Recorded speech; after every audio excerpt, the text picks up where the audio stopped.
Hello and welcome to episode 55 of the Noclip podcast. Today we have the whole crew assembled. Jesse, how you doing? Oh, doing great. Frank Howley, how you doing? Great. All right, Jeremy, you better be great. I've never been better in my life. Make Jeremy great again. I've never fell off, all right? He's always been great, exactly. I'm great too, because we are here to talk about my favorite video game of all time. I have conspired to force everyone here to, in some way, engage with the world of Half-Life, and here we are, under the guise of talking about our Black Mesa documentary, to just have a sort of a little bit of a chin waggery, a little bit of a retrospective, a little bit of a chat about all things Half-Life and all things Black Mesa, because I was about to say we have been working on this documentary. I've been working on this documentary for maybe about a week, and then 2 years ago I did some interviews. Jeremy Jane has mostly been working on our Black Mesa documentary, which is current running time. I think it's behind me. It's 2 hours 10 minutes now, Jeremy. Yeah, it's real thick. Yeah, it's a girthy boy. So before we start chatting about Black Mesa and Half-Life, what's the process been like putting this one together? What type of story do we have here in our Black Mesa doc? So it's a really interesting doc for a number of reasons. I think the hardest part with, like, we can get into edit like specifics later, but I think the hardest part with a project of this size is finding a cohesive narrative, because no matter how cohesive any one of the interviews are, stringing 4 interviews together about such a like breadth of topics, it just kind of ends up like, you have to like find a narrative in there in order to make this just not be like a bunch of people talking for 2 hours.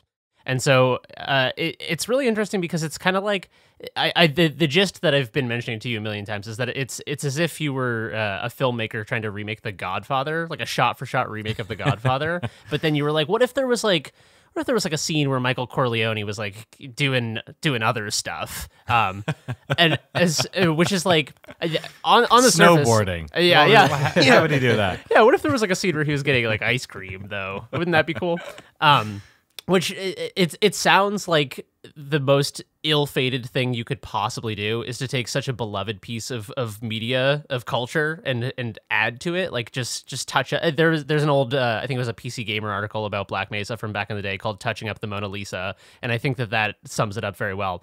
But the interesting thing is that they succeeded in doing this. Like, the Black Mesa it's like an excellent remake. It's a faithful remake in a lot of ways, but the parts where they add to it, especially the Zen levels, are such an improvement on the things that were kind of like, rough around the edges on the original Half-Life, that I don't know. It's just it's really like, it's an inspiring story because it's such a scrappy team as well. Like Adam Engels, who's the lead dev and the lead interview in this project, he offhandedly mentions at one point in the interview that he started out as like like he did like an art test and was doing some QA on the side, if I recall correctly, and now he's just like the head of the project. So in like 2004 or something stupid, or 2006, or some like very upsetting date. Yeah, so it's just it's like it's a triumphant story from a million different angles. It's like a scrappy team. They're pulling off the impossible, and they also obviously at some point get sanctioned by Valve to do so, or get the blessing of Valve to continue. It's wild. Yeah, to run it back, I guess, because I kind of didn't, for I don't know, I assume at this stage everyone knows what Black Mesa and Half-Life is, but I am also 36 years old now, so there are people who can vote and drink who probably, Half-Life 2 came out before they were born. I have no idea. Close to it, actually, I guess, almost. For if you don't know, Black Mesa is basically a mod that was started back in 2004 when Half-Life 2 was launched.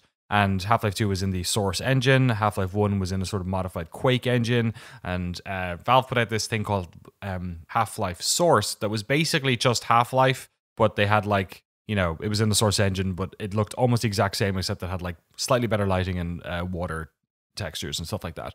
So a bunch of modders decided to basically try and remake Half-Life, but in the Half-Life 2 engine, which looked like unbelievable. People may not remember, but like back then, the Half-Life 2 engine was basically a complete technical masterclass in terms of not just like the way it looked and graphics and stuff like that, but in terms of AI, in terms of physics, it was just doing so much. And yeah, thus started what ended up being, I guess, a 16-year project to not only remake Half-Life, but then ultimately kind of fix the one bad part of Half-Life. It's like, imagine... Okay, how about this? I'm going to stretch your Godfather thing. It's like remaking Godfather, the trilogy, but then just completely redoing the third one. Because it's... Yeah, that's pretty accurate. Because some people kind of like Godfather 3, some people kind of like Zen, but like nobody really likes Zen, and a lot of people hate Zen. So it's like, in a beautiful way, it was like the perfect use case for a team like this to basically cut their teeth remaking a game and then kind of look at the last chapter, which a lot of people aren't so sure about, and then go, fuck it, we'll take a scalpel to it and, do the whole thing ourselves. Well, that's kind of one of the interesting things about this is that when there are remakes of old beloved games, like I was thinking when I was editing this, if there was a remake of like Ocarina of Time or like an old Zelda game just with a new coat of paint, and if it was just a visual remake, I mean, that's one of my favorite games of all time, Ocarina of Time, and I feel like it would just be... It'd be weird if there was like a very, very polished 2022 version of it that was only a visual touch-up. So in some ways, the project of Black Mesa is not only reinventing the game from a technical perspective, and obviously like, adding onto it, but it's also kind of trying to create the version of the game that exists in your like nostalgia tainted memory. Totally. It's so strange because it's not full remake in that, like, there are games where they remake the game and it's like very different, or like it's not reboot. It's kind of, it reminds me a lot of the Demon's Souls thing, where it's like we have effectively done just a graphics overhaul and tried to keep pretty much everything as you remember it being, but also we have definitely added like, multi-directional rolling and like all of these other things that like you would expect if they weren't here. Like the doc opens up with one of the guys who's basically head of their or one of the lead guys in terms of narrative on the project, which you think like, why would you need to add story to Half-Life? The story is there. But then he was going through all these, areas thinking, these guards only say one thing. If this was Half-Life 2, the guard and the doctor would have like a little bit of a back and forth. And then just adding in like 2 extra lines, So like it's such a deftly, you can tell that they entered this project terrified, like not wanting to do the whatever that like Spanish redo of that Jesus painting was, when they like just ruin it. Yeah, like tried to fix the Jesus painting. It ended up being just like awful looking thing. Like they didn't want to do that, but also they recognized that they couldn't just do a graphics overhaul. Yeah, video games as a medium have come a long way. Is one of the things that Benjamin Truman, I believe is his name. It's been a while since I handed off the edit, but now I've repressed the memory of editing this two and a half hour monster. But we haven't talked to Frank yet. yeah. Frank is the hero for listening to my incessant ranting about. Okay, but what if the gas valve? What if you approach the gas valve from this angle? But what if and then you throw this and it bounces off? We got so into the weeds on the footage for this just because it's so long that you like the amount of B-roll you need to cover a 2 hour and 10-minute documentary is unprecedented. Oh my gosh, I've been adding in just like B-roll over the voiceover sections, like to just kind of flavor it up, which obviously means going through a lot of the B-roll to find the right stuff and also having a good idea of what's on the timeline already, so you're not sort of like duplicating it. Like I watched this doc, I think through at least 3 times, and one of them was just for fun. Like I think this is just one of the most enjoyable docs we've done, and I think it's a really great edit. But the gameplay is just like, I think Demon's Souls was the one where I was like, oh man, we are like, Frank's gonna form a union because like we're just treating him so bad here. But I was thinking about this, looking at this one, because it's like Half-Life 1, it's Half-Life 2, it's loads of Black Mesa, it's like loads of Zen. We even had to dip into Half-Life 2 for a few like very specific things. there's an episode in there at one stage. The start of episode 2 is there. I didn't even feel at one point I needed maybe like an hour and a half of Half-Life 2 episode 2, and I was like, I cannot ask Frank for this. I just was like, I need to. That was me. There was a couple of things that I played that, and I played Opposing Force, and at some point I was just like, I have asked Frank for so much. I need to just like do this myself. I should do a file size check on that folder, because it took like 6 hours to get it onto my computer. I'll say that much. Frank, what was the process like for you of going through this? So I guess, you know, I had played Half-Life when it first came out in I think the summer of '99. My brother basically stole it from the servers and hit the college he went to in Dublin. It took him like 3 weeks to get the whole game down to us on zip disks, and I didn't know what it was. And I'd played like Quake in a friend's house and Doom, I think, but I didn't know what this game was, and I played it, and it was just like, that was my summer. The summer of '99 was just like playing Half-Life. So I have completed that game there was, I think for 12 years I completed it every year. Went back and played it. It's my favorite game ever. Half-Life 2 I've completed multiple times. I can walk through the games in my head. So I'm like a massive fan of this. I'm interested to talk to Jesse in a second, because he's basically just tried it for the first time. But Frank, what was your experience with Half-Life? And obviously, what was it like going through recording all this gameplay this time around? Yeah, so Half-Life is also like one of my all-time favorite games. Just the whole franchise, including, you know, Counter-Strike, even offshoots like Gmod, things like that. Like I just like the core Valve games are phenomenal. I first played Half-Life. I didn't have a good gaming PC as a kid, but I played Half-Life on PS2. The port came out in 2001, so I think I played it 2001 or 2002, which is also Gearbox did that one. We covered it in the Half-Life doc. Oh yeah, and then so I played Half-Life and I loved playing it, but I feel like I didn't really fall in love with Half-Life until I played Half-Life 2. And that was, I played on a really like crappy laptop. I at the lowest settings possible, like maybe 15, 20 frames per second. But I fell in love with Half-Life 2. Got really into Counter-Strike Source, and then CS Source was the thing that I completely fell in love with. But hell yeah. And then later, when I finally got a decent gaming PC, like in college, then I went through Half-Life Source, played again. I think I then did Half-Life 2, Half-Life Episode 1 and 2. And yeah, it's always kind of been cemented as just one of my all-time favorite games. So then when this project was announced, I was excited, because I remember, I feel like I was still in high school when they announced the Black Mesa. Like, when did they announce this Black Mesa project? Because I feel like, I think it was 2004. I think it was like almost immediately after, because in my mind, Half-Life 2 came out in November 2004.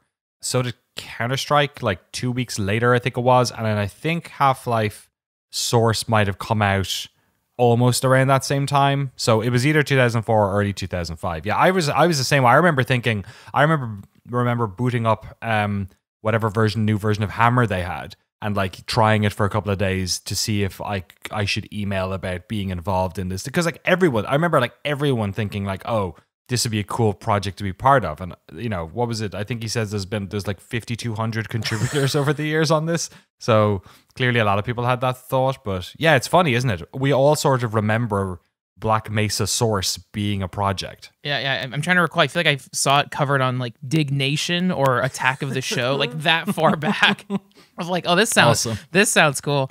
But in terms of the Black Mesa project, I knew that we were going to be covering it for Noclip. So I feel like there's a bundle of games that I want to play one day, but I feel like we'll probably cover it on Noclip. One of those is I still haven't played Deus Ex, because I imagine inevitably we'll probably get to it. So I was excited for Black Mesa, and I feel like doing the Demon Souls project was a really great warm-up for this, because it was kind of the same flow of doing a, you know, revered classic, but it's now a remake, but then also having to go back and play the original. And in both projects, the Demon Souls projects and the Black Mesa, because Jeremy was handling the edit, Jeremy sent me a massive like tome of notes of hyper specific, like, oh, I need to get the textures on this whiteboard in this level, and then also like there was so many different things. So where there's that momentary flash panic attack of like, what the hell? But Jeremy and Danny are very cool, being like, no, you're gonna get, I would say 80% of this just playing the game as is by free. Yeah. So what I feel like what I would do is chapter by chapter, I would play a chapter and I would make meticulous like saves after almost every single like beat or set piece. So I'd finish a chapter and then, oh wait, let me check my list. Oh, there's one thing I forgot. Let me reload it. compared to Demon Souls, where you can't make quick saves, you can't do any of that. Source games, I mean, Noclip, the name comes, I mean, it's in other games too, but for me, I associate Noclip and all the, like, with the SV cheats of Half-Life. Oh, yeah. So with Half-Life, you can do Noclip, fly up. Oh, wait, let me get back to this room here. Okay, touchdown. I can do Impulse 101 to reload my health, my ammo. And then for some very specific shots like B-roll, I needed to hide the HUD, so I had to investigate, like, okay, how do I put away my crowbar? So I got really deep in, just doing cheats, but hacking the game to make it work. In some instances, I was able to spawn the specific object we needed. So I still played the game organically, but during that second pass, I got really deep into cheats and just like, oh, what's the specific level? Okay, I'm gonna like find the code. And thanks to Steam forums and people, already writing walkthroughs of all these very specific cheats. So we recorded Black Mesa. I loved it. And we'll talk about the Zen specifics in a bit. That blew me away because it felt like playing like episode 3, like a brand new game. Yeah. And then it was really fun after doing Black Mesa to, all right, let's do it all again for Half-Life original Half-Life. That one we didn't need such specific B-roll of, and I didn't have to play the entire game. I think I played about half of it. But it was then fun to go back to original Half-Life and see the differences. And then one specific detail I adore that Black Mesa kept is it still takes place in 1998. So you're playing this new game the graphics are gorgeous, but it's still 1998, and even the calendars and things like that, and that's something that's so cheeky and I adore. I love it. Yeah, who's the president? Is it Bush? Are we in Bush year? Bush 1? No, I guess it's. Is that late Clinton? Yeah, it should be Clinton. Yeah, late Clinton. Yeah. Well, when it comes up at the start, like Gordon Freeman's 27 years old, you're like, fuck. Yeah, this guy's a scientist. Fuck, I'm playing Half-Life on my computer. That horrified me. Yeah, when that popped up, I was like editing a video games documentary, and I'm like, oh yeah, just a 27-year-old like world-changing physicist, no big deal. Yeah, presumably he's also like just 28 in Half-Life 2, or maybe he's still 27. I don't know when his birthday is. I'm guessing because like Half-Life 2 canonically. Like, it happens years later, but, like, he just goes asleep. So, it's the next day for him. Is that how cryo work? I don't know how it works, but G-Man's probably 32. It's like... he's just a heavy smoker. That's why he looks like that. Yeah, I was going to say, with that face, what happened? Poor guy. Exactly, yeah. He was a bit crazy as a kid. Yeah, burnt a lot of spoons. He's been living hard. Yeah. Jesse, I'm very excited to talk to you. I think you're probably the youngest of the bunch here, so I'm guessing the first Half-Life was probably a little bit outside of, and probably the second one maybe was when you were a teenager. I guess I should just not let you. I think I was speak. 12. Yeah, Half-Life 1 came out in '98, so I was 3 years old. Yeah, just if you want to feel a little bit older now after talking about how old Gordon Freeman was. Yeah.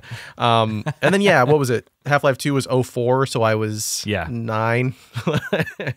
Awesome. My first interaction with the Half-Life series was playing the Orange Box. I loved Portal. That was awesome.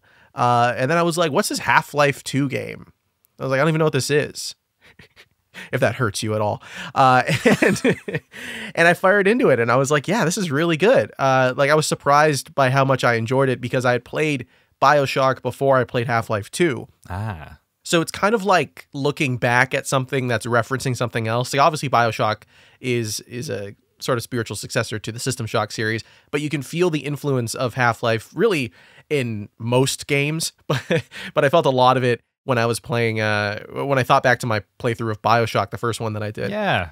Like story, the singular time line of it, like the story. Yeah. The more, because I guess like BioShock is a fairly stripped back System Shock game in many ways. And I guess you could say that Half-Life in some sort of reverse way is a stripped back BioShock because BioShock's doing a lot of like, it's got powers and guns. Yeah, and it has like it builds on that foundation stuff. That Half-Life kind of creates. Yeah. Half-Life is a sort of I guess Half-Life is a more pure first-person game, and you probably hadn't played games that it goes for granted now that most first-person games have some sort of like RPG element in them, I guess, and like that's clearly not the case with those games. Like Half-Life was sort of a more detailed Doom rather than trying to be System Shock, but I totally see it. Yeah, like the storytelling chops, especially. What do you remember about it? Was there any parts of 2 that sort of stick in your head? Yeah, I mean the opening hour especially is is very like interesting to look back on, especially now that I've played Black Mesa. That's the only version of it I've played. I've never played the original Half-Life 1, and I only played Black Mesa over the last week, which I didn't even get to finish it, unfortunately. I thought I was close to the end, and then I found out that I was looking at the wrong how long to beat for the number of hours it should roughly take. I was looking at Half-Life 1. Where did you end up? Well, so I finished in Zen. I got to the interloper section. Oh, you're so... Yeah, I know I'm close to the end, but I was like, this is really long. To your credit, and Frank could probably attest to this because he's done both of them, the original Zen is only about 2 hours usually. What? The one in Black Mesa is like 6. Yeah, I was going to say, like, I've been in here forever. I feel like I've been playing Zen longer than I've been playing the first half of the game, I guess. Yeah, Gonarch Slayer is like a 2-minute fight, right, Frank? Yeah, in the original, I feel like it's just one phase, and then he runs away. Like it's. I was so surprised when I did Half-Life how short Zen was. Like I was preparing myself for like a week because I think Zen doing our capture of that I think took at least 3 weeks or 4 weeks. Like it was so. I mean, it was cool to experience, but oh my gosh, it was so detailed. And then when you finally get to Black Mesa, it's like, oh, this feels like a custom level in Tony Hawk. Like there's like a boulder here, 2 aliens, and like you beat the game. Like it was so basic. Yeah. The Vortigern village in the original. Like I didn't even know that was a Vortigern village when I first played it. It's like a cave with a little candle in it. Yeah, that's it. Yeah, and like a dead HEV person in the corner. The opening is just like it's that one island with the like it's so minimal. It's absolutely hilarious going back to, because like I said earlier, Black Mesa in many ways is playing off of your memory of this game. And so when I went back, because I haven't played the original Half-Life in like God knows how long. I played it when I was, younger than a teenager. Right. So seeing the footage of Black Mesa, I'm like, oh yeah, Zen was cool. And then I go into Frank's Half-Life footage, and it's just like this one island that takes like 5 minutes, and you're just jumping down it. Oh my God. But I will say, yeah, if you know what to do in that level, it takes like 2 minutes. If you are just about to play that game, it takes, I don't want to speak for every single person in the world, but I swear, it took me forever to figure out which ones to jump on, because you're just like constantly jumping onto the wrong one and dying because of fall damage. It's just not like it's like a bad start to that whole thing. Is the weird floating platform? It's like a Counter-Strike jump map. Like all those things, all those areas end up being like CS jump maps. It is like a surf map. Mm-hmm. Yeah, and the Nyland, like the teleport rooms he sends you to are like straight up jump maps, just full of alien controllers. It's a nightmare. That's a really interesting part of the Black Mesa doc, is talking about the Nihilith fight and the Zen stuff as first person platforming, and how that kind of that wasn't really what they wanted to go for.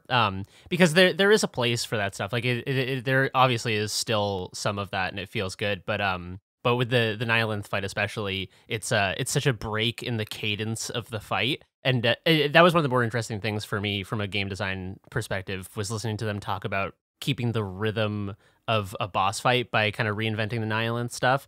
And also, the obviously there's a huge pressure to kind of be faithful to the original. So they're walking this very fine line where they're critiquing this beloved piece of culture, but they're like, also, this is kind of like not the best game design. It's just funny to hear them be simultaneously so reverent of this game and also be like, yeah, well, Zen was like kind of sucked, but like also was really cool. Like the fight, like Gonarch is so weird, because you're like, wait, why is there the first boss fight of this game is like an hour from the end or something, and then like Nihilith is again another like, oh, I guess it's a first person game, we have to have a boss fight at the end, but then like the way you have to kill it is obviously something weird, and it's just like a fucking trick shot. Like you have to like jump on a bunch of jump pads and then shoot enough shit into its brain. It's just so once it opens, it's just so strange. Like I remember like playing it and being so frustrated as a kid. It's wild. So I'm interested, Jesse, in what, like when you played, you basically played almost all of Black Mesa, and it's really long. What does it feel like? Does it feel like a modern first-person game? Does it feel like a mod of an old game, or does it feel like a game that came out 6 years ago? Like what's the sort of like tone check of Black Mesa? So like gameplay wise, and in terms of like the puzzles and the like minute to minute combat, I was shocked. I thought I was playing something, that came out like a couple of years ago, not, when I was 3 years old, 24 years ago. Ew. Yeah, I mean, something that really stood out to me when I was playing, and I was taking notes throughout my playthrough because I was like, this is so weird. Just all the things that are going through my mind as I'm playing. And it really stood out to me how good the AI is in Black Mesa. Is that the case in Half-Life 1 where the AI really stands out? Like, is it just, does it kick your ass all the time in the original game? To me, it's more like Half-Life 2's AI. It's in that like they're doing a bit more. The you're probably speaking about the Marines a lot in this, I'm guessing. Yeah. So I think so. Like when Half-Life 1 came out, the Marines were like the coolest part of the game, which is why Zen is so interesting, because they get rid of the coolest part of the game, basically. You know, the in terms of combat, but they follow very specific patterns in the first one. Like a lot of them will run at you, kneel down, and shoot. They sort of like, the reason they work is that there's multiple ones of them. So some of them are shooting direct from far away and taking cover. Some of them are flanking you. Some of them are like running towards you at a different angle and stopping and shooting. But they're not like super smart. But in Half-Life 2, there's a lot more. I shouldn't use the word smart, because it's not. They could make them infinitely smart almost, and they just beat you. But it's more the like setups that they produce. I think the reason maybe Black Mesa ends up being such a great like amalgamation of the two is that the level design in Half-Life 1 has been definitely like made to take advantage of the way in which these Marines work. Like there's a lot of like rooms full of really tall boxes, so you can't tell where they're coming from, or areas where you walk in and you're in the middle of an area, not like your back is up to the wall, or areas where there are staircases that lead places behind you and stuff like that. So you end up in these really interesting scenarios where you're like kind of shooting all over the place. Like, oh, I'm in a gantry shooting down at Marines, or like they're in the gantry above me and they're shooting up. So I think the combat encounters are actually what sort of make it shine. But in terms of the AI, at least to me, Frank, you've played both of them recently. It feels like more Half-Life 2 to me. What do you feel about that, Frank? I feel like in Half-Life 1 you can kind of get away with just camping a spot and picking them off one by one. But it feels like in Black Mesa, it felt like it really was challenging. But I couldn't recall. Like I can't remember if they throw a lot of grenades in original Half-Life, but and it feels like in Black Mesa you always have to keep on moving, all the time. Otherwise you'll get screwed. Yeah. Try to sit still and hide behind something or aim with that trank gun, and you're like, hey, I'm tossing a grenade, get back. And I'm like, come on, guys, I'm lining up the shot. You're moving around already. Yeah, it was a... Yeah, can we talk about the guns in these games, actually? What's so cool. Let's do a... Yeah, Jesse, let's go around the table here for like favorite gun in Half-Life 1, because there's a lot of goodies. Jesse, what's coming to mind? Is that weird, gross, like, crab gun thing? The snark? Yeah. Oh, no, sorry, the one that shoots the 8 bees or whatever. Yeah. Yeah, like the weird little orange things. That's what the enemies have too. Like the big. Yeah. That is the coolest thing. It's disgusting. It's so gross. Why is it moving around like that? I love it. I think is it the locust gun? Some of these like didn't really have names, like the Gauss gun and but it's called the gluon gun by one of the scientists. Yeah. That one is great. They're just like the railgun one that just goes. That's awesome. That one is just like.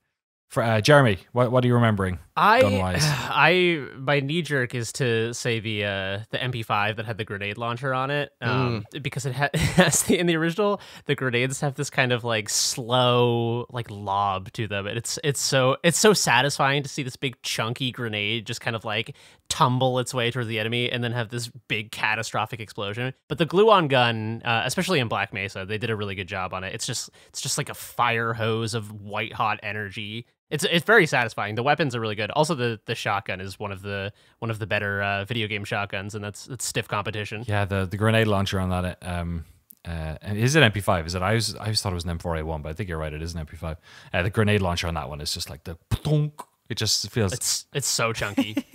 Frank. Yeah, it's definitely the MP5. Like it's so satisfying. I feel with a lot of Half-Life, you're depending on the encounters, you're selecting what weapon you want. But it's so funny to turn a corner, see an overwhelming group of enemies, and just right click, and it's like, yeah, you know what? I'm not doing this. And then they explode. And then in Half-Life 1, like you'll see a cardboard box or a giant wooden crate turn to like 3 tiny splinters. Like it's so like almost like Looney Tunes Acme. It's so cheesy. You're right. And then I got 2 other things I do want to speak of is like generally I feel like Half-Life compared to other games at the time, and it still sticks today, is just the heightened like sense of realism that game has. That's why the guns in that and Counter-Strike always really were notable to me. It's like, oh, this just feels so satisfying and good to shoot. It's not super cartoony like Halo. or anything else. It's or something over the top like Quake or Unreal. It's just really like, oh, this feels really satisfying, and the clicking and the sound effects.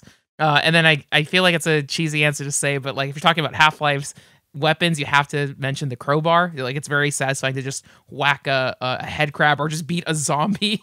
Like just keep smashing it until it falls down. Yeah, it's a what a weird like melee system in that game. You know what I mean? Because you can tell the telegraphing zombies, the way they like move, you can know they're gonna do their swipe, and their swipes really hurt. Like you don't want to get hit by a zombie in that game. So it's like a fun little way of doing it.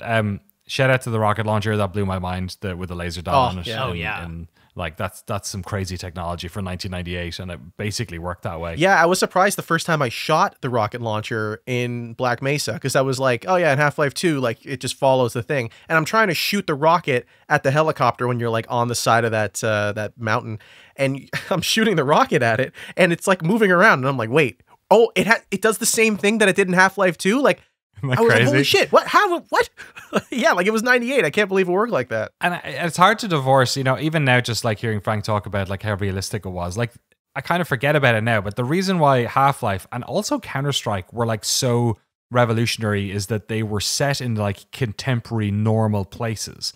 We take that for granted so much now in like all games and military games and everything are set in like, you know, cities and houses and all that shit. But like first-person games were like Doom and Quake and Wolfenstein. Like they were either war zones or like some weird alien world like Unreal.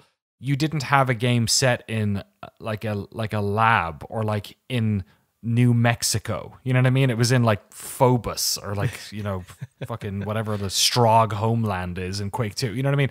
Like that whole thing of like having people at their desks and like a crowbar is your weapon. You know what I mean? Mm-hmm. Like even that was just like, oh, he's using a crowbar. Yeah. It's not like the first gun isn't like a knife or a pistol.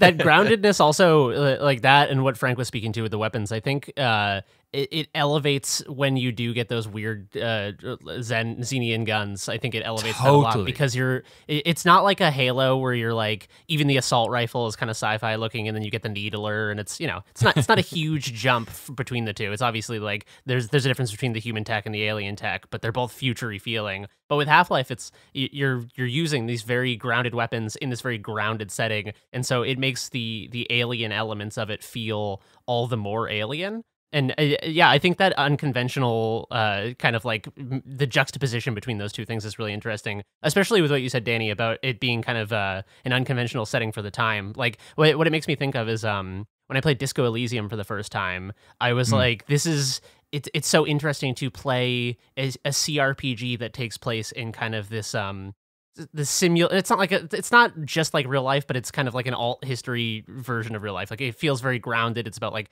politics and people and like poverty and class and struggle and stuff, but you're playing it in the same way you'd play like a Diablo or like a Planescape Torment or something. Yeah, and also like the sort of ramping of the weird in Half-Life. Like it starts with you on a commute. Your first weapon is a crowbar, and then a pistol, and then a gun, and then like it starts to get a little bit weird. Where like, you know, even the crossbow is like it's just a tool they use to like take care of that ichthyosaur fish thing that's in the tank. You know what I mean? Like it's not like it's just a crossbow like that you have, or a compound or whatever you call that thing.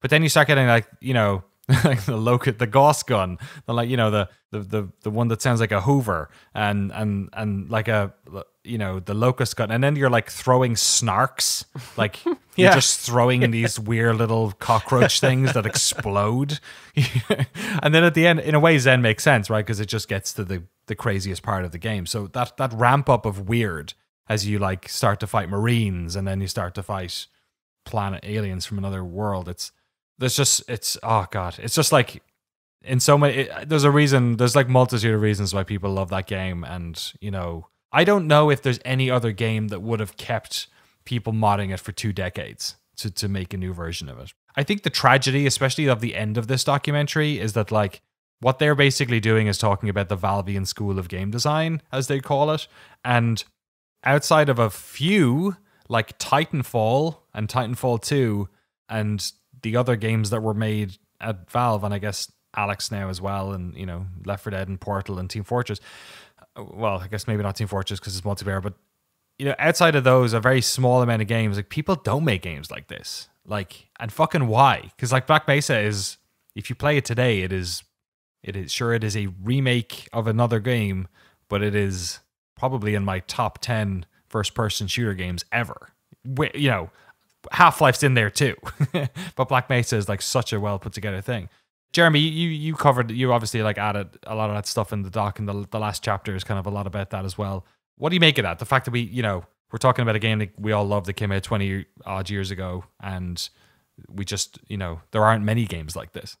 It reminds me of kind of, I feel like the 90s and early 2000s had a lot of forward momentum for games. Like I remember feeling as a kid that games were progressing so fast and changing so fast. And at the time, like when you were talking about the weapons just now, I was thinking about Turok and how Turok had like the cerebral bore where it would shoot like a little homing drill that would like drill into the skull of an enemy. And I feel like they're, from like a design standpoint, from like the weapons and world building and stuff, I feel that there was a lot of ambition to just do really wild things, and I feel over time that has kind of settled into grooves of more established genre tropes and sort of like narrative tropes and stuff. And I feel like Half-Life represents an age in which gaming seemed like this endless landscape of possibility, and it just did something so wildly different. I feel like a lot of the games that this seems like kind of an obvious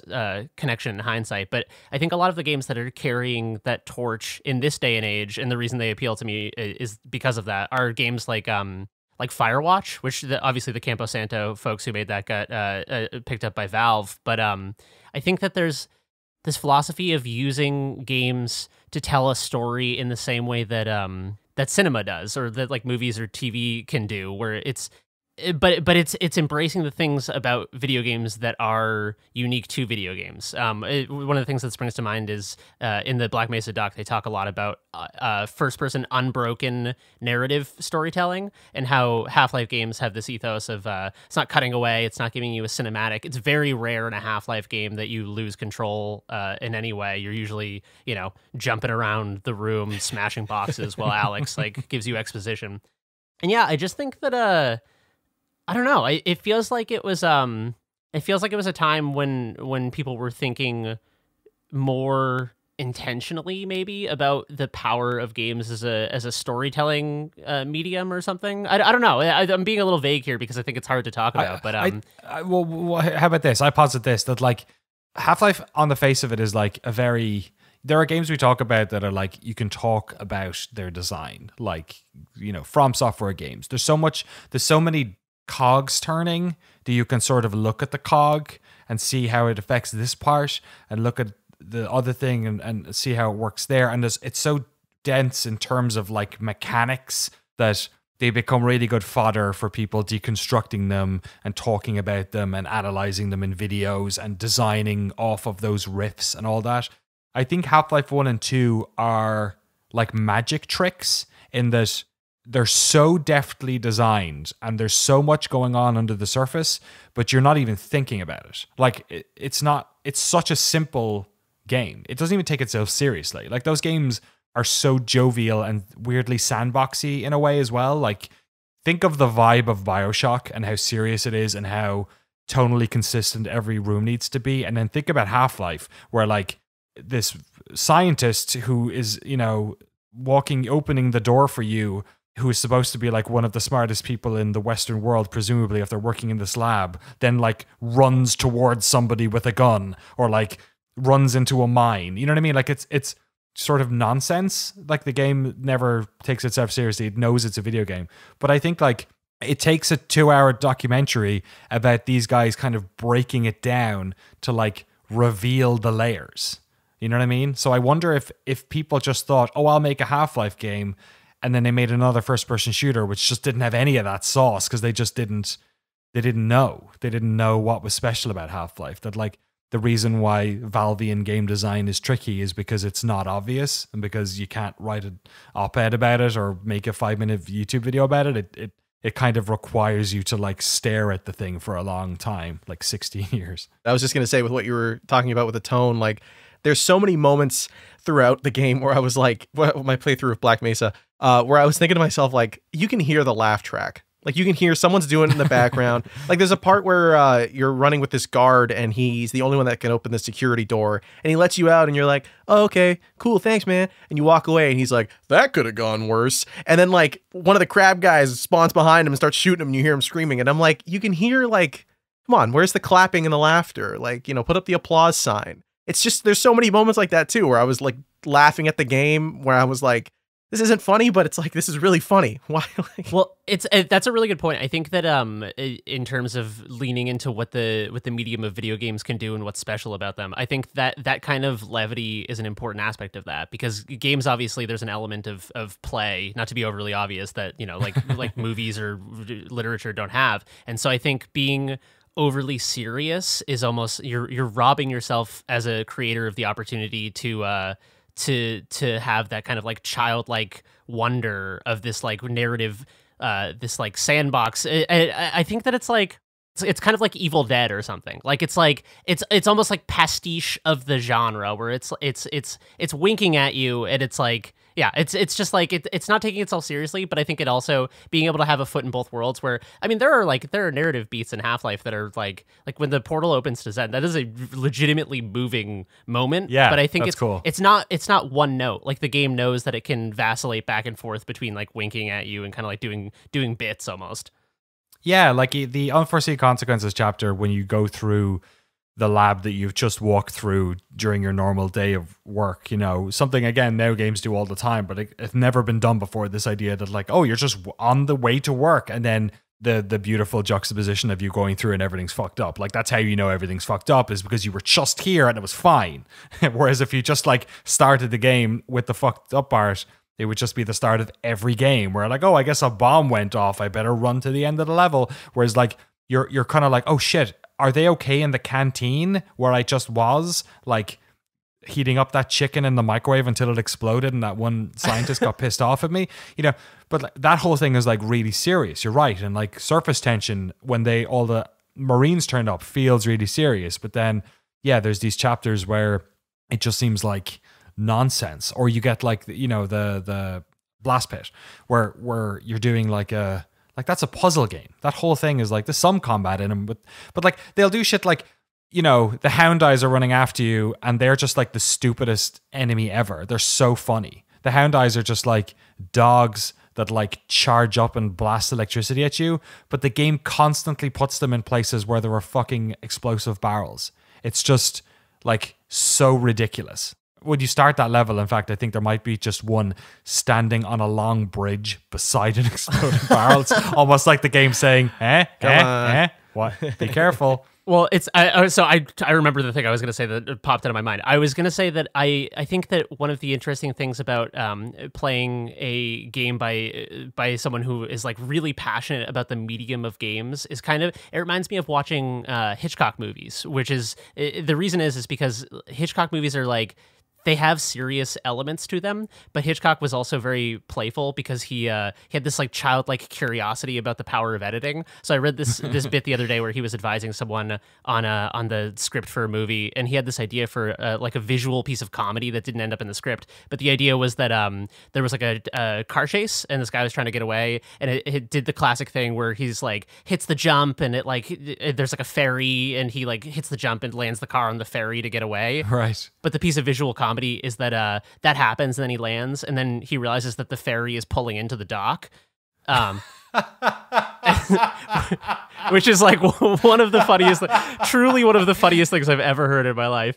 That's really good. And I think like that there are bits in Hitchcock movies that are, you know, I mean, like a lot of Hitchcock movies have really heavy themes. They're about like death and murder and paranoia and kind of like not being able to trust people. But Hitchcock had this kind of childlike excitement about the possibility of editing to splice two images together and have the human brain connect them and draw greater meaning out of them. And so I think that what Half-Life does really well is play with the kind of like the editing, because there's no like cutting from scene to scene. The editing of the game is more like your continuous experience of these spaces. And so being able to like revisit places, or one of the things they mention in the Black Mesa doc is that a very Half-Life thing to do is have you revisit a space but at a different level. level. Like now you're walking on the catwalk above a space that you were at before. Yeah. And I think that there's like this play with the spatial element and with like the sense of place that makes Half-Life special. They're very playful in the way that they explore these spaces and let you kind of like poke around and rediscover them. Yeah, like even, again, thinking back of where first-person games were at that stage, I don't want to be super reductive, but like they were a lot of like, get from the start of the level to the end of the level, like linear experiences, and you shoot people along the way, like shooting galleries, and like Blast Pit, for instance, which is, almost like a Metroid level or something, you know what I mean? Where you're like going back and forth and unlocking things so you can get into this area. And you go in the room and what do I need? I need power. I need whatever it is, water and something else to like, or fire to like kill this thing. And you're going off and doing them. But just the pacing in the game is just like perfect, because each area has its own look to it. Like the chapter markers really delineate what you're kind of going to be doing to them. Here, they all have their own flavor. And it just lets you like enjoy the spaces, while it sort of messes with your preconceptions. Like one of the things, just because Blast Pit's on my mind now, that reminds me is like, or reminded of is, you're going down to one of the turbines, I think, to turn it on for the power or whatever it is you need. And the guy is like, oh, yeah, we tried to turn it on. Matthews went in there, and 4 hours ago, but he never came back. So you're like expecting like, oh, he's died along the way, or maybe he's in there and he can help me. And then you get to the turbine, and there's just a fucking terrified scientist on top of the thing, like on all fours, being like, I am not moving. Like, this is where I'm staying now. Like, he's just like, there's something incredible about how that game is both like everyone in the world is completely believably reacting to the situation, that it's like, this is fucking terrifying. They're like, the army has come to murder us. We're just scientists. But the game is just kind of like, I don't know, because it's a game, and because they don't try and like, make the dour music come on, or what, or they don't go on some like fucking monologue or whatever, it ends up being just like another beautiful, funny little moment. Like that game is just full of these very cinematic scenes, with very little dialogue. Something special. Any final thoughts on this, gents? Anything you're thinking of, like favorite levels? Or I guess we should talk about Zen a little bit. Frank, you played through both of them again the most recently. What was your feeling on the new Zen? Because it is obviously like 3 times longer and way bigger and way more Half-Life 2-er. I love the atmosphere of it. I feel like it really has this cosmic beauty. In Black Mesa, when you arrive on Zen, there's this panoramic shot where you see like these giant, I don't know, space serpents fly by, and then there's this like angelic like choir voice. Like there's like, it has almost like this THX sound effect. There's this beautiful like opera. I don't know. It's really, really cool. Again, I've mentioned I think a few times on the podcast before, but it's like I love the vibe of Destiny because it's all just like the aesthetic is similar to like those like spray paint junkie dudes you see where they just draw like dolphins in space. It kind of has that like insane vibe, and it's like, this is sick. Like felt paintings. Yeah. Are like wizards on the sides of vans. But it has that vibe, and it's like, this is so rad. And then, oh wait, there's still a game here, and you're killing zombies and stuff. But I just love it. And yeah, jumping around from like rock to rock like that. I think that first area of Zen is just so pretty, and then you get into the caves, and then it's more level navigation and like kind of puzzles and random. I don't remember this was in original Half-Life, but in Zen on Black Mesa, they have the inverse of the tentacle, like the barnacles, where they're in underwater and they grab you and they pull you down, and that is they did not have those. Yeah, that was really smart. Yeah, they did a couple of those actually, right? Because they didn't have the exploding, almost like I was talking about the hound eyes that were near red barrels. They literally have red barrel hound eyes in Black Mesa, like that weren't in it. And yeah, those barnacles, like I think we talked about it at some stage in the interview, but it was the idea of them like basically inverting, like not adding any new enemies, but sort of messing with the enemies that are already there in the game, like sort of fucking with them a little bit. The sort of best version of that. I'm not going to mention this just because I think people, if you haven't played Black Mesa, you should play Black Mesa. There is an enemy in the what they refer to as the polytunnels, the sort of the little base area in Zen that is one of the greatest additions to this game that I could possibly have imagined. I laughed when it came up. It was the fucking funniest thing I'd ever seen. Here's a question, actually. Which order did you play them in? More recently, Black Mesa, and then went back to Half-Life 1. Yeah, so I did Black Mesa and then Half-Life 1. Right. So what was it like going back to the original long jump module? Oh yeah, frustrating. It was weird because I feel like Black Mesa never punishes you. Where if you land on a piece of rock in Half-Life, if the jump is too long, you'll just die from gravity, or like you'll die from impact gravity. Whereas in Zen, I feel like the game never tries to trick you. In original Half-Life, you get screwed on a lot of those jumps. So it seemed like it worked very well. It felt like I had way. Oh yeah, I feel like you can shift or you can adjust your jump mid-flight, or it lets you control it. In original Half-Life, you feel pretty screwed once you jump off. Yeah, there's a lot of like, oh, you shouldn't have jumped on this platform, but like you couldn't know. Whereas a Black Mesa, they never do that. Also, like, isn't it control spacebar you have to hit to do it in original Half-Life? It might, yeah. I feel like when I first got to it, I didn't know how to do it. There wasn't a prompt. I might have missed the prompt, or I might have had UI turned off. But I was like, is my keyboard broken? Why can't I do this? I feel like everyone auto-saved. You know the portal jump at the end of the Earthbound levels? Yeah. I feel like a lot of people auto-save there so they can, because they keep not making the jump, because you have to nail the long jump in that moment. Yeah, that's great. Yeah, I hadn't considered that, actually, that they in Black Mesa they basically don't like, they never bait you with the jump you probably can't make, because that fall damage is eradicated.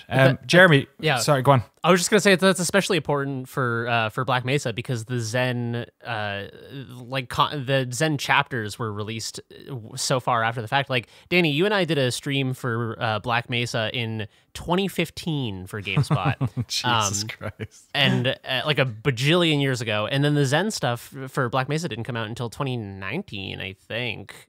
It was way after the fact. I can't remember the exact timeline on how they started rolling stuff out, but it wasn't done at least until then. Yeah, might have been 2020, actually, I think. Yeah, so I like, for people who, one of the things they talk about in the doc is the different types of players. There's people who are playing the whole thing after the whole thing is out. There's people who played Black Mesa back in the day and are picking it back up at Zen. And then there's kind of the unicorn players who are just like, oh, what if I just play Zen on its own? But no matter what your perspective is, like you're jumping into this, whether it's a new chapter or a new game entirely, you don't want to immediately meet the player with a slap in the face. And so making that section fun instead of punishing is such an important thing, because it's just like the first 5 minutes of your experience with a game is so crucial. So if you immediately jump in and it's just like the worst 3D platforming, like the footage of, there's so many funny shots of that ended up in the doc of Frank playing Half-Life 1 and right at the beginning of Zen, and just like almost like this pratfall level of like,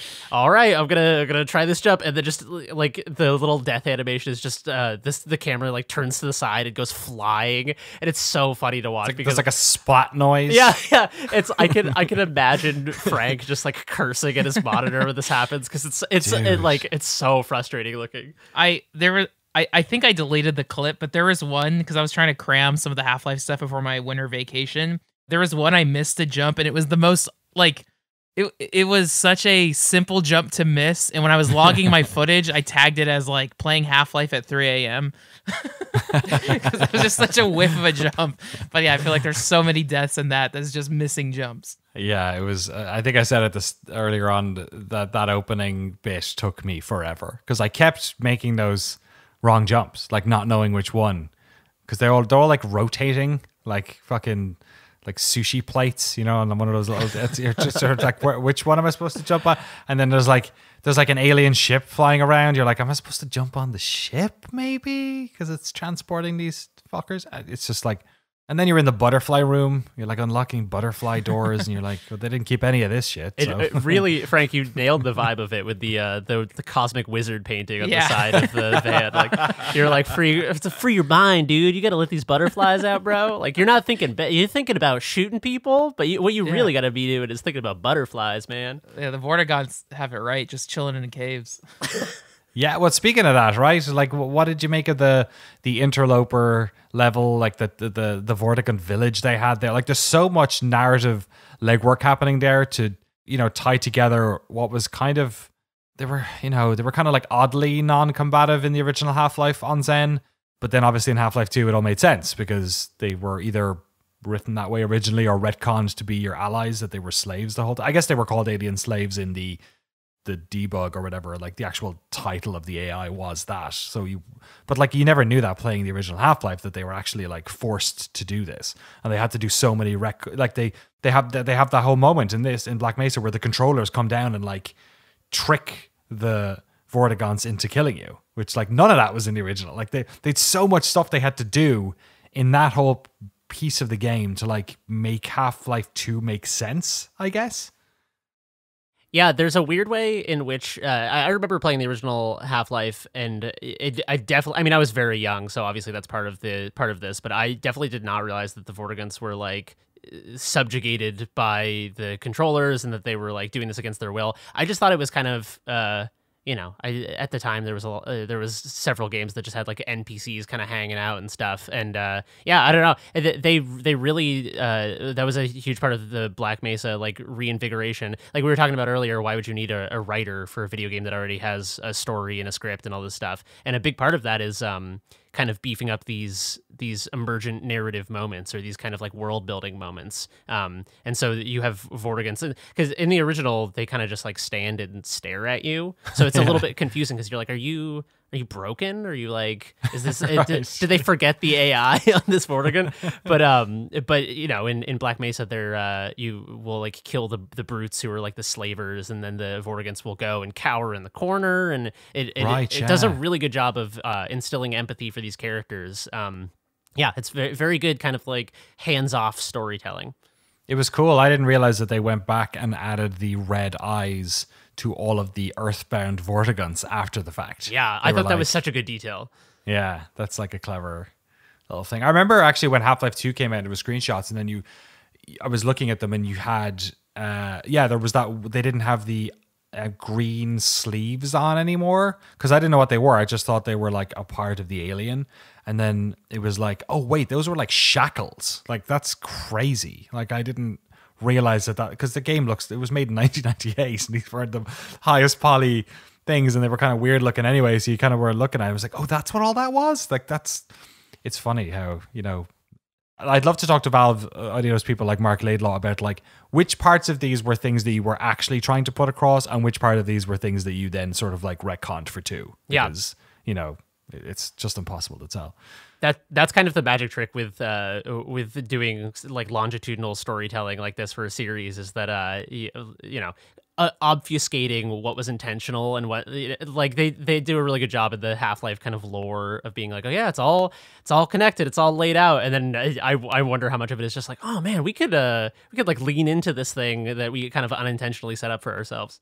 But that's what's so cool about 2, is that like they don't do the like, you know, Star Wars version of like everything's relevant. Like there is some of that where like Kleiner is there, and you know, Eli Vance is there and stuff like that. But it's like set in fucking like Eastern Europe. It's like the, you know, the entire aesthetic of the first game and like what you're doing and like all that is like completely different. Like there's no Marines. I mean, the Combine are kind of like Marines, but like they do so much work to like not just have Half-Life 2 be a like, you know, we're going back to Black Mesa or something. You know, it's funny because I remember playing Half-Life 2 for the first time, like right when it came out. I was probably 13, and I was like, what was Half-Life 1 about? Like, what does this have to do with Half-Life? Like, I remember like a laboratory and like, how did we? I just could not fathom how we got from A to B until I kind of like went back and reread the story and like thought about it. But it feels like a quantum. I mean, that's part of the benefit of having Gordon Freeman be like frozen in stasis and then reawoken, is that it allows you to do these kind of huge diegetic jumps between different worlds. But I remember being like, what the hell does this have to do with Half-Life? It's so good, because it could have been like, oh, we transported you into like the alien world, or like the far-flung future in America in a different, but like it's like how many, count on one hand games that are set in Eastern Europe that aren't made in Eastern Europe. You know what I mean? Like it's so crazy. And yeah, like, and then to take the beauty of Half-Life 1, which is that it felt like this big journey that you literally went on. You took steps from one end of the base to the other end of the base, and then in Half-Life 2 they go, okay, we're going to do that, but this time you're going to go on a road trip, and we're going to give you like a car, and we're going to give you an airboat, and we're going to like, you know, to have the, it's going to be like, God. Anyway, we're not here to talk about Half-Life 2. Jesse, you obviously just played the Zen stuff as well. What did that feel like to you? Because in Half-Life 1, Zen feels like a real tonal shift. I guess it probably still does here. But one of the things Zen kind of felt like in Black Mesa more was that it felt more tied. It felt more Half-Life-y than maybe Zen and Half-Life 1 did. What was your experience of the Zen levels? Yeah, the bits of it that I got through, I was, like Frank was saying earlier, I was shocked at how like pretty it was, how beautiful it was. But like you were saying with the Vortigern stuff, like the way that it ties it all together and the way that like the world feels more cohesive there. Like there's this ramp up, and again, you were talking about it earlier, like there's this ramp up throughout the game of like things getting progressively more off the wall, and you're like discovering things as you go along. And that cut between going from like just the regular world to Zen is this huge step, but also it makes perfect sense, and it feels super like straightforward and normal because things keep ramping up in terms of how many of the aliens you end up seeing. And then, yeah, when you're there, it's, yeah, I mean, the platforming was interesting. I don't know, I liked it in general, but I found it to be so cool and so much fun to be in visually. Like I just was, again, just floored, just seeing some of the things flying around in the air, and just like the colors, especially going from the world of Black Mesa and all that, and going through the laboratories. It's this very kind of sterile environment, and then there's lots of rocks and stuff, and it's still like cool to see.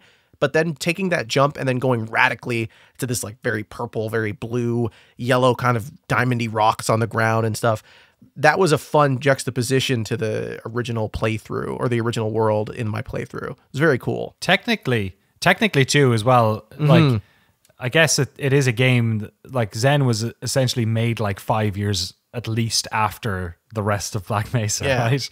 So obviously there's a lot of like tech that's going on in Zen that doesn't exist. Like it's funny because I remember playing Zen and thinking, yeah, wow, this does look way better. I was wondering if, given that it's been a couple of years since, would that have pancaked a little bit? But I guess probably not. It probably still does look so much sharper. I wonder if that's how, you know, just part of the method of getting people on board.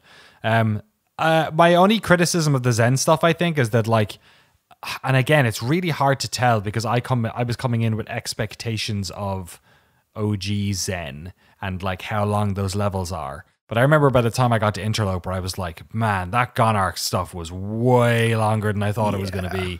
And I was kind of feeling like, oh, so they could have trimmed some of the fat on this thing. Like it's a lot of game here, but I can't tell if that is me coming in with, you know, basically knowing Zen back to front from the original game. What was it like for you? Did it feel a bit long? No, yeah, it was definitely a lot longer than I was expecting. Like I was going in with the expectation of this is how many hours roughly it'll take to finish Half-Life 1, and it took a little longer than that, and I was still in Zen. So that kind of messed up with my perception of it a little bit.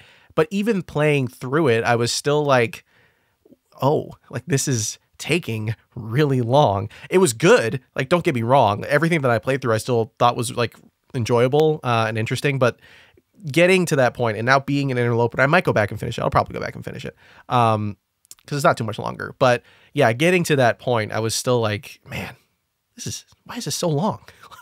What did you think, Frank? Jeremy? So I haven't played Black Mesa in a very long time. I went back to start playing the Zen stuff, so it was kind of broken up for me. I think that helped because I didn't have this one continuous playthrough where I'd gotten through all of the Black Mesa Earthbound stuff and then went into Zen. Right. So playing it segmented and kind of like knowing what I was in for, it definitely still felt long. But I think playing it as its own isolated, I mean, it's like Zen on its own is you know the length of a shorter game, but as kind of like an end cap to this game, it's like it's pretty long. That's one of the things they talk about in the doc that's interesting is this balance between trying to maximize their usage of all these different mechanics and then feeling like, oh man, we just like ballooned up a million plug puzzles. But yeah, I hear what you're saying as well. The levels kind of needed to be that long because of the way that they introduce stuff, because like the concepts need that space almost to get you to figure out what's going on. Like that's one of the things I love about Zen is that I never got stuck in it. That like they really did design it within an inch of its life. It was something else. It was funny as well because that and Alex came out obviously really close to each other, the 1.0 and that. And both of those games, I was surprised at how long they were. Like Half-Life Alyx ended up being as long, closer to the length of a Half-Life 1 or 2 than the episodes, which I wasn't expecting either. So I've enjoyed, the first time I played Black Mesa, I remember thinking it was longer than I was expecting. But I really liked that the Nyland fight didn't take as long as I was expecting. But I actually enjoyed it probably more the second time around because I had that expectation of like, you know, how long is this going to take? And I guess it had been 15 years since I'd played a Half-Life game, not knowing how long it was. So maybe that's part of it as well. But it's the only thing I could even bring up personally anyway about it, is that it just felt a smidge too long. But you know, that's a pretty good problem to have. Frank, what was your feeling on that? Yeah, it was. Half of it was exhausting just because as I'm playing, I'm also having to like do log notes and be meticulous with it. Right. And then like I feel like my brain power by the end of having to do all the plug puzzles was a little exhausting, but it's still an achievement, the fact that, oh my gosh, there's so much new Half-Life content. So whenever I wasn't thinking about like the work element, it was like, oh, I can't believe I'm playing a new game, like a new Half-Life game.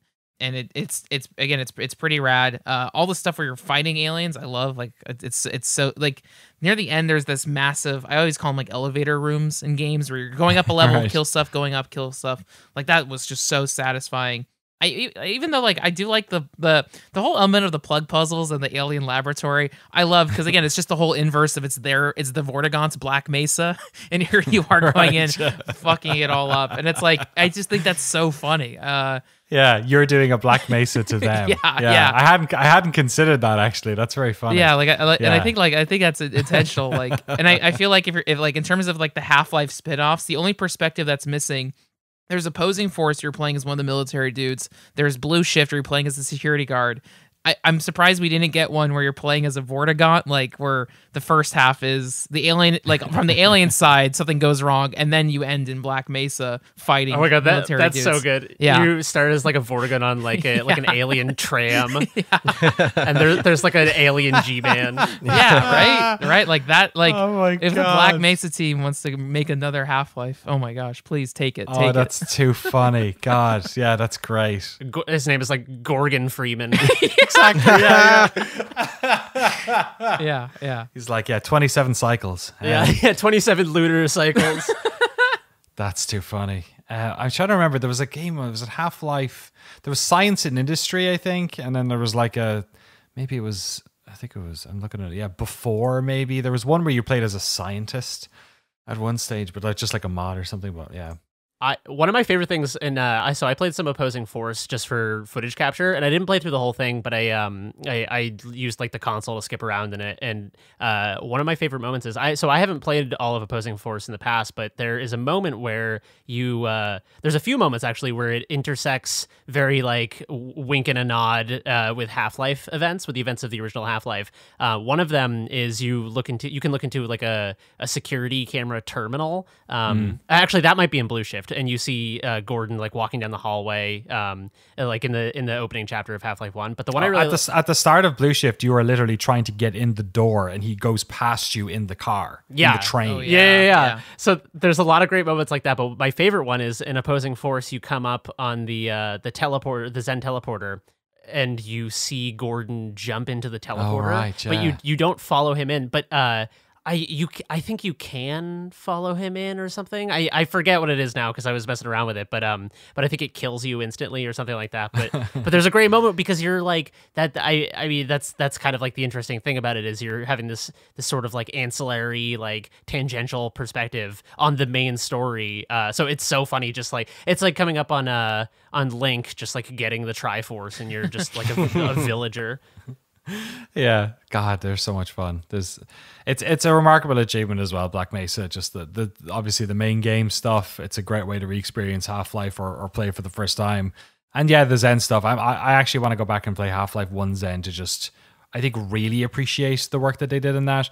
And to your point about the whole like tangential thing, I think one of the coolest parts, and we could talk about this forever, and maybe there's no point because we have a 2-hour documentary coming out about this next month. But I think one of the really interesting things they did with like the narrative is adding in stuff. They weren't too heavy-handed though, but they did do like, you know, having, for instance, you know, the sort of the Xenian lab stuff that they have, and like that was a pretty big play for them to do that, to be like, oh, we actually do have like a sort of forward operating base here, and then like here are the names of all the people, because you come across in Zen and 1998 Half-Life, you come across all these other HEV suit people who have like, you know, been struck down, and it's basically a good way for you to get energy for your suit, but you know, and weapons in the little pods they have.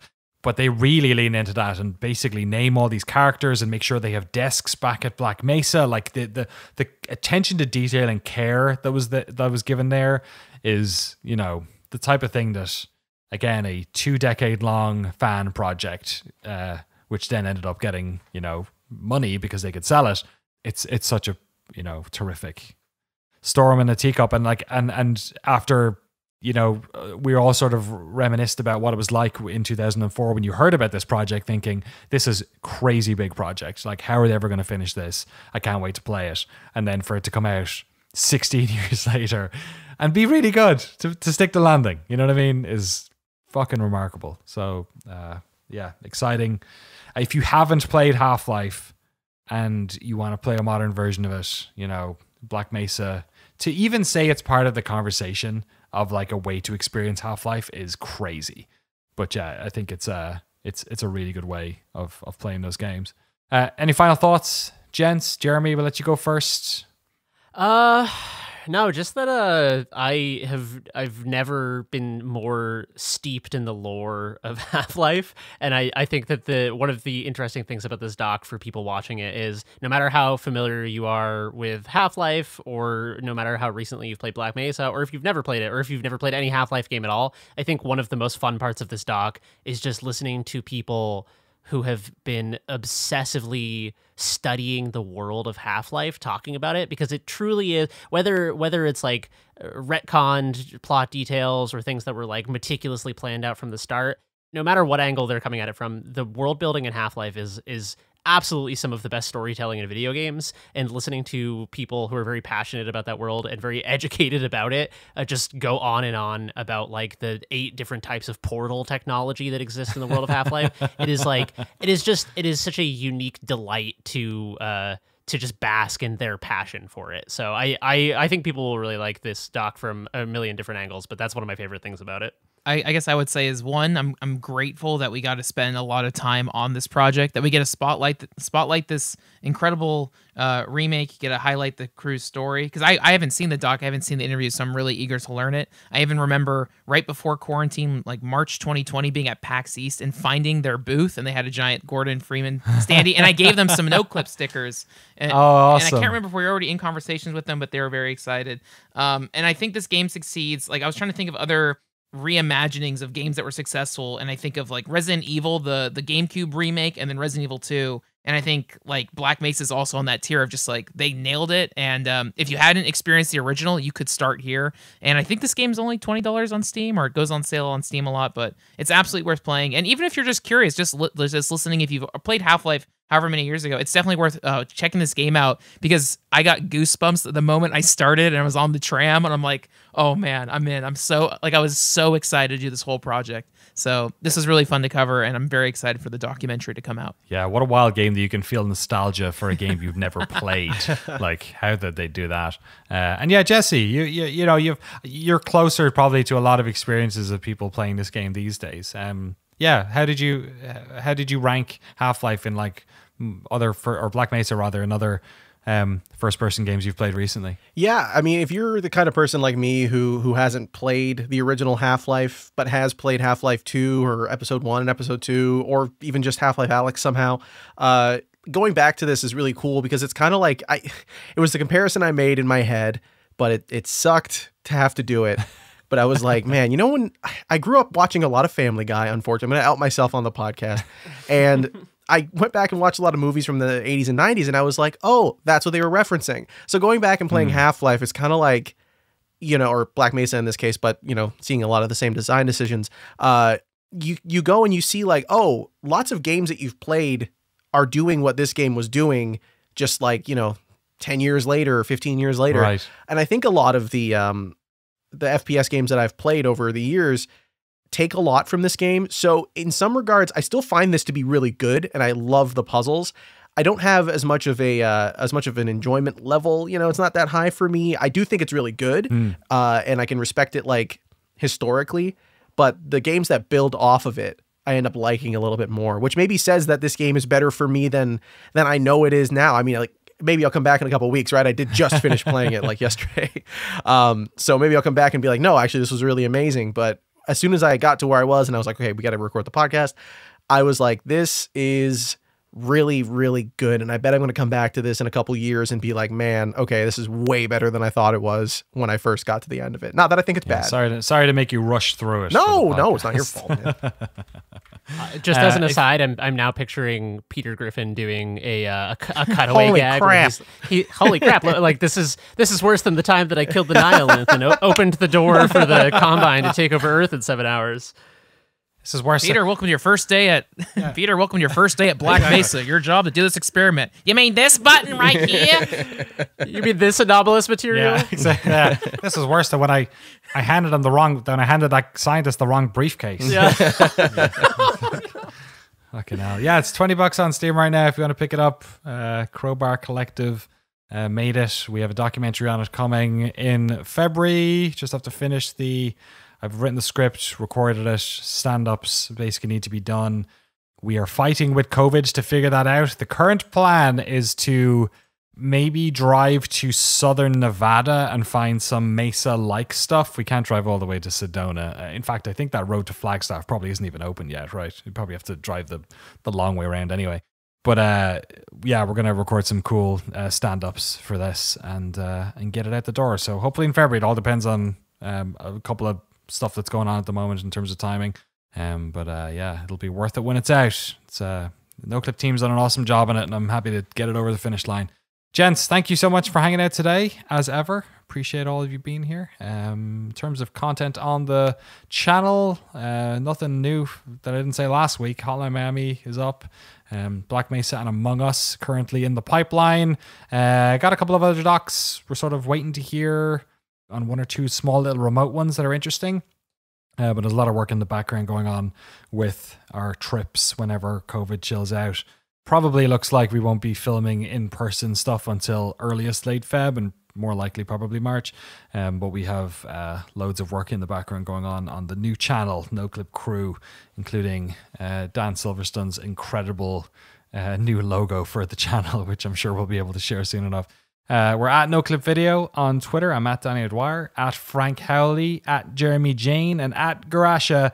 Watch the free docs over youtube.com/Noclip Video. Listen to the podcast wherever podcasts are sold, or watch it kind of on youtube.com/Noclip Podcast, and drop us a review if you can as well. Appreciate you sticking around. Guys, what are you doing with the rest of your weeks? Jesse, what do you got up? Well, I got a lot of client work. I got a lot of fun stuff. I got a lot of personal work. I can't wait. I'm going to get my booster too. It'll be great. Nice. Yeah. Beautiful. Canadian booster. Yeah. Yeah. It's the good shit. It's just maple syrup. That's all it's in there. There we go. I set you up. I forced you to make a Canada joke there.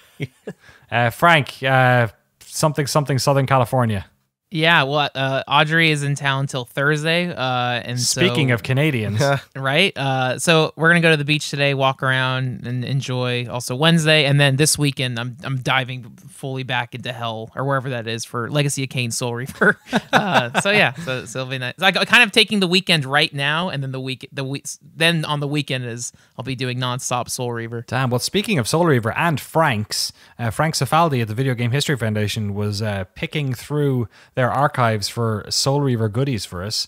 I did forget to mention that project is also being worked on at the moment. So he found a bunch of interesting stuff, including some builds, but we think they might have been press builds, so they might have just been like stuff that they were happy to show people, so it might be that interesting, but he found a bunch of PlayStation 1 builds and artwork and all that sort of stuff.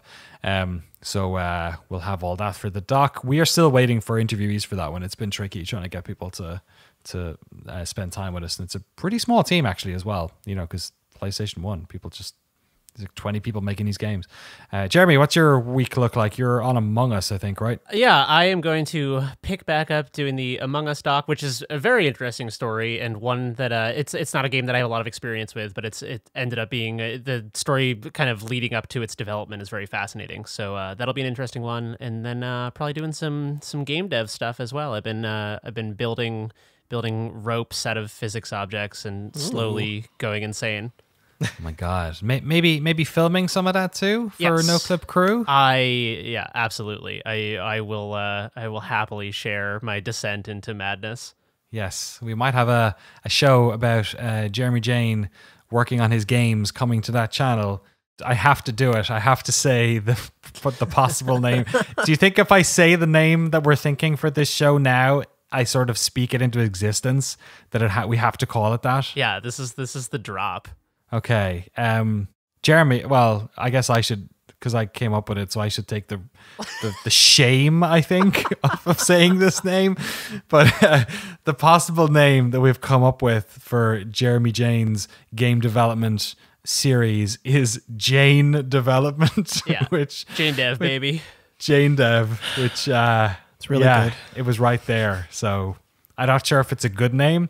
Great.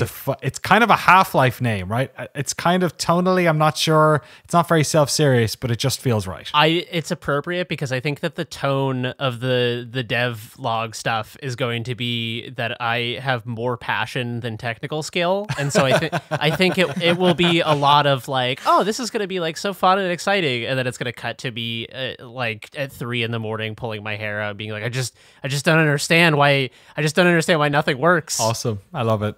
We've come full circle on the COVID stuff, folks. With no studios to film, we have just decided to make one up ourselves. We're COVID proof. He doesn't even need me there to do this stuff. You can just do it on your own. Thanks for joining us this week, folks. Drop us a review. Tell all your friends about the podcast. Tell your mom. We'll be back next week, hopefully with some stuff. I may have to get fucked back to Ireland in a couple of days to do some family stuff, but we'll figure it out. We'll be back very soon on the Noclip podcast. Go play Black Mesa. We'll see you then.